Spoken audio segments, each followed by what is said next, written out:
Hello viewers and welcome to Review Information. In this video I will show you how to unblock any contact on WhatsApp. Subscribe to my channel and hit the bell icon to get notified any updates. To begin, open WhatsApp on your phone.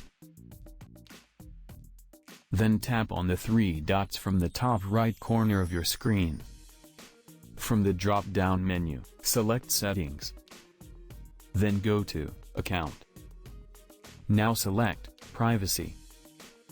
Scroll down and find Blocked Contacts. Tap on it. Here you will see all the name or number you have blocked. Tap the one you want to unblock. Then tap on Unblock to confirm. That's it.